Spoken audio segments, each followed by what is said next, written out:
Hello everyone. आज हम chemical kinetics का पार्ट 7 करने वाले हैं। इससे पहले पार्ट 1, 2, 3, 4, 5, 6 कवर कर चुके हैं हम। पार्ट 7 में हम करेंगे difference between molecularity and order of reaction. सबसे पहले हम समझेंगे कि molecularity and order of reaction में क्या डिफरेंस होता है। उसके बाद जो सेकंड टॉपिक रहेगा वो रहेगा integrated rate equation for zero order reaction, यानी कि जो जीरो ऑर्डर रिएक्शन है उनके लिए हम ग्राफिकल रिप्रेजेंटेशन और किस तरीके से डेराइव करते हैं हम integrated rate equation zero order के लिए, वो सारी चीजें डिस्कस करने वाले हैं। सो स्टार्ट करते हैं।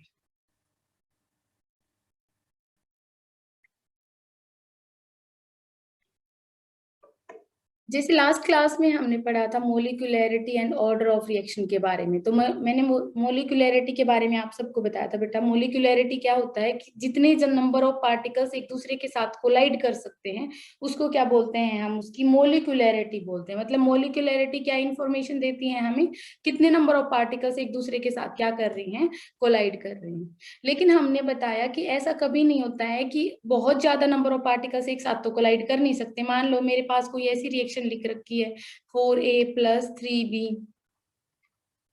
से हमारा प्रोडक्ट बन रहा है C, तो हो ना हो ये क्या हो सकती है, ये कोई कॉम्प्लेक्स रिएक्शन हो सकती है। क्योंकि देखो जो अगर ये, क्योंकि इतने सारे पार्टिकल्स क्या नहीं कर सकते, एक दूसरे के साथ क्या नहीं करेंगे, कोलाइड नहीं कर सकते। जैसे कि 4 और 3 कितने हो जाएंगे, 7। तो एक साथ ये पॉसिबल नहीं होता बेटा कि एक साथ इतने सारे, यानी कि 4A के और 3B के एक साथ इतने ज्यादा नंबर ऑफ पार्टिकल्स एक टाइम पे कोलाइड नहीं कर सकते। इसीलिए ये क्या नहीं मिलेगी, एग्जैक्ट मोलिकुलैरिटी नहीं है।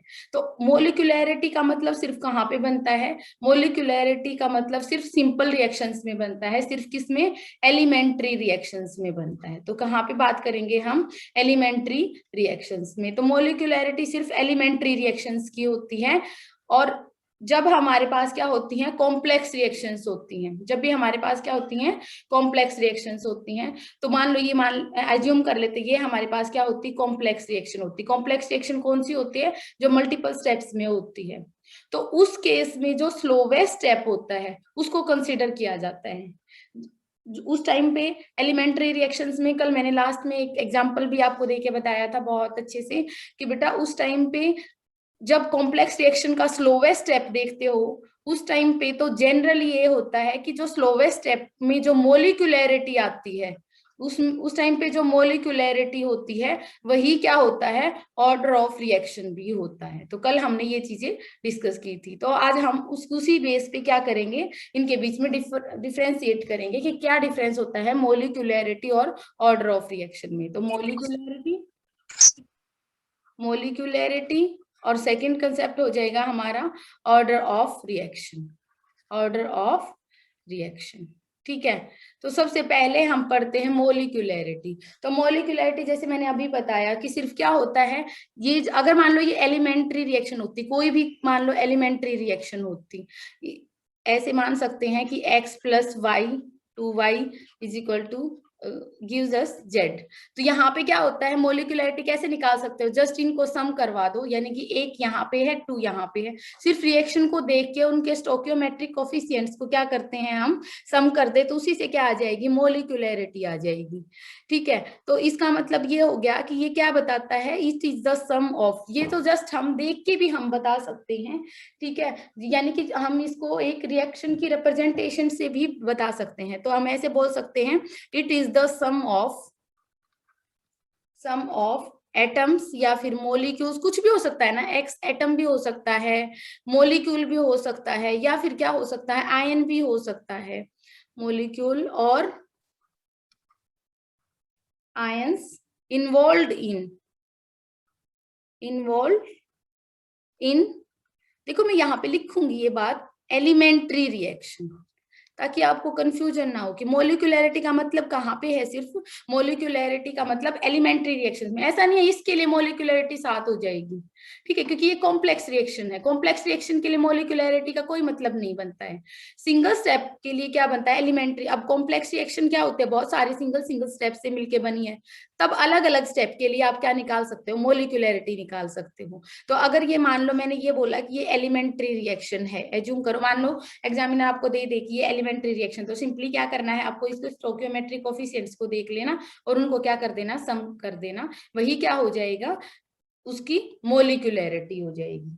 ठीक है, इसके साथ हम यहाँ पे लिख देते हैं which collide in order to, ताकि पता चले, इन ऑर्डर टू ब्रिंग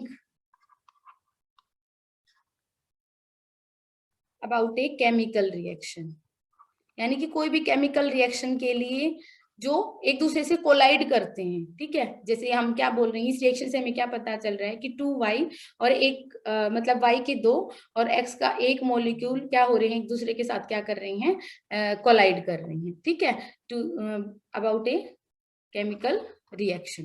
ठीक है, इसके लिए क्या लिखेंगे, ये सिर्फ हमारा एक्सपेरिमेंटली पता चलता है। ठीक है, ये तो हम किसी भी रिएक्शन के लिए, मान लो ये वाली रिएक्शन होती, ठीक है, उसके लिए क्या करते हैं हम, R इज इक्वल टू के एक्स की पावर अल्फा और y की पावर बीटा। तो ये कैसे पता चलता है, ये तो एक्सपेरिमेंटली, और हमने पहले डिटरमाइन करवाया कि अल्फा और बीटा कैसे फाइंड आउट करवाते हैं। ठीक है, तो ये क्या हो जाएगा, it is the sum of, ये क्या है, it is the sum of क्या है ये, पावर। ठीक है, power of molar concentration of reactant in rate law equation. ऐसा नहीं कुछ भी, कौन सी कंसंट्रेशन, जो रेट लॉ में एक्सप्रेस की गई है। ठीक है, तो rate law equation.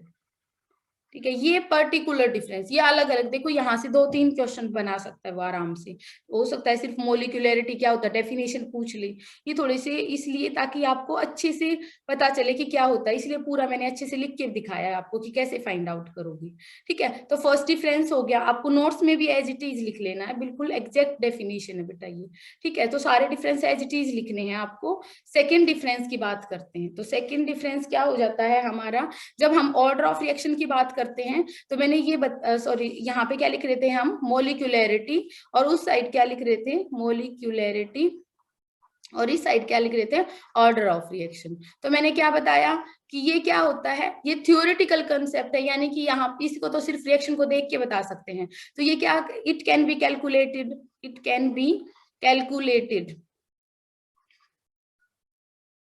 Calculated theoretically. ठीक है,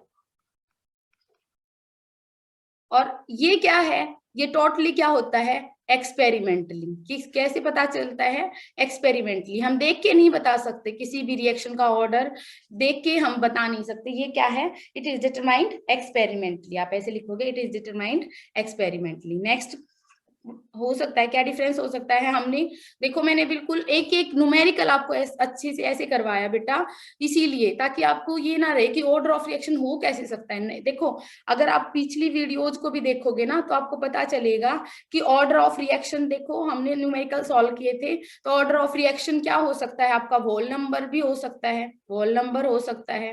ठीक है, 2, 3, 1, 4, इस तरीके से क्या हो सकता है, फ्रैक्शन में भी हो सकता है। कल के एग्जांपल में 0.5 आया था, तो फ्रैक्शंस में भी हो सकता है।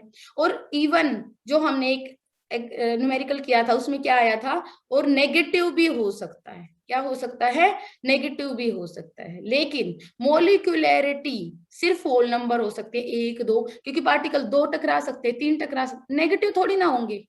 ठीक है, क्योंकि मोलिकुलैरिटी क्या बताता है, कितने नंबर ऑफ पार्टिकल्स कोलाइड कर रहे हैं। तो सिर्फ ये क्या होगा, ये हमेशा क्या होगा, वॉल नंबर होगा, ये कभी भी नेगेटिव फ्रैक्शन में इस तरीके से नहीं होगा। तो ये क्या होगा, वॉल नंबर फ्रैक्शन में और नेगेटिव हो सकता है।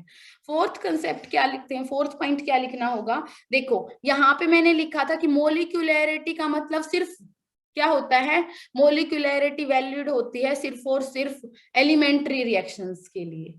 ठीक है, तो क्या होती है, इट इज एप्लीकेबल। अगर कॉम्प्लेक्स रिएक्शन लिख दी जाए, कोई लिख दे कॉम्प्लेक्स रिएक्शन, तब मोलिकुलैरिटी का कोई मतलब नहीं है, वहां पे स्टोकियोमेट्रिक कोफिशिएंट देख के नहीं बताओगे, तो क्या बोलते हो आप? It is applicable for elementary reactions, elementary reactions only, ये लिखना पड़ेगा। और ये क्या होता है? ऑर्डर ऑफ रिएक्शन तो चाहे हमारे पास कॉम्प्लेक्स हो चाहे एलिमेंट्री हो, सबके लिए हम निकालते हैं। तो it is applicable for both, ठीक है, elementary as well as complex reactions. तो हम सभी के लिए क्या निकालते हैं? ये ऑर्डर ऑफ रिएक्शन निकाल सकते हैं, चाहे एलिमेंट्री रिएक्शन है चाहे कॉम्प्लेक्स रिएक्शन है। लेकिन अगर यहाँ पे कॉम्प्लेक्स होती मोलिकुलैरिटी, तो मैंने ऐसा बताया बेटा, मोलिकुलैरिटी वाले में मतलब अगर मान लो रिएक्शन कॉम्प्लेक्स होती है यहाँ पे, एलिमेंट्री का तो पता चल गया, तो आपका क्वेश्चन होगा कि क्या फिर हम बता ही नहीं सकते कॉम्प्लेक्स में? कॉम्प्लेक्स का अगर स्लोवेस्ट स्टेप देख लोगे ना आप, स्लोवेस्ट स्टेप मान लो, कॉम्प्लेक्स रिएक्शंस कौन सी होती हैं? जो मल्टीपल स्टेप्स में होती हैं, यानी कि फर्स्ट स्टेप, सेकेंड स्टेप या थर्ड स्टेप, इस तरीके से जो होती है, ठीक है। तो मैंने आपको बताया था जिसके आगे स्लोवेस्ट लिखा होगा, ठीक है, उसको क्या बोलते हैं हम? उसकी जो मोलिकुलैरिटी होगी वो एग्जैक्ट होती है, ठीक है। तो आप इसमें ऐसे लिख सकते हो, देखो अगले पेज पे ये तो 4 डिफरेंस लिख लेना, अगले पेज पे आप क्या कर लेना, मतलब एक हेडिंग डाल के या फिर इस तरीके से नोट डाल के लिख लेना कि फॉर एलिमेंट्री रिएक्शंस, ऐसे लिख लेना, for complex reaction, sorry for complex reaction, ताकि आपके दिमाग में ये बात सेट हो जाए कि कॉम्प्लेक्स रिएक्शंस में मोलिकुलैरिटी, ठीक है, जनरली लिखेंगे हम molecularity is find out by slowest step, यानी कि slowest step and most of time, ऐसे भी लिख सकते हो, ऐसे लिखोगे most of time it will be equal to order of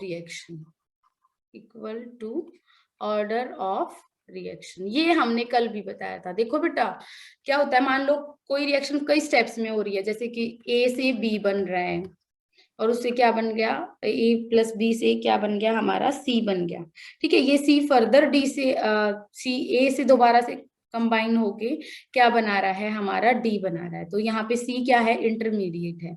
तो मान लो 2 स्टेप है हमारी, ठीक है। और ये मान लो मैं इसके साथ स्लो लिख देती हूँ, मैं इसके साथ क्या लिख देती हूँ स्लोवेस्ट स्टेप या फिर स्लो स्टेप लिख देती हूँ। तो इसके लिए मोलिकुलैरिटी निकाल देना आप। मोलिकुलैरिटी इसके लिए कितनी हो जाएगी, 1 और 1 यानी कि 2। और जनरली ऐसा देखा गया है बेटा, देखो मैंने लिखा है मोस्ट ऑफ टाइम, यानी कि हमेशा नहीं बोल सकते, जनरली मोस्ट ऑफ टाइम क्या हो गया, ऑर्डर ऑफ रिएक्शन भी फाइंड आउट किया जा सकता है। ऑर्डर ऑफ रिएक्शन भी यही आया जो स्लो स्टेप की मोलिकुलैरिटी है। इसीलिए मैंने क्या कंसेप्ट लिखा कि हालांकि ये हर एक केस में नहीं होगा। और जैसे लास्ट टाइम हमने जो एक एग्जाम्पल किया था, हमने एक पिछली क्लास में एग्जाम्पल किया था, उसमें ये आया था ना कि स्लो स्टेप से ही हम क्या करेंगे, रेट लॉ लिखेंगे, यानी कि रेट लॉ कैसे लिख सकते हैं, इसके लिए R concentration of A concentration of B, ठीक है, ऐसे हम लिख सकते हैं बेटा, क्योंकि और ये भी 1 और ये भी 1, क्योंकि यही वाला ऑर्डर ऑफ रिएक्शन, तो स्लोवेस्ट स्टेप के लिए ऑर्डर ऑफ रिएक्शन भी वही हो जाएगा और मोलिकुलैरिटी भी वही हो जाएगी। तो ये बहुत इंपॉर्टेंट चीज है, ये कंसेप्ट है जो आपको दिमाग के अंदर रखना है, ठीक है।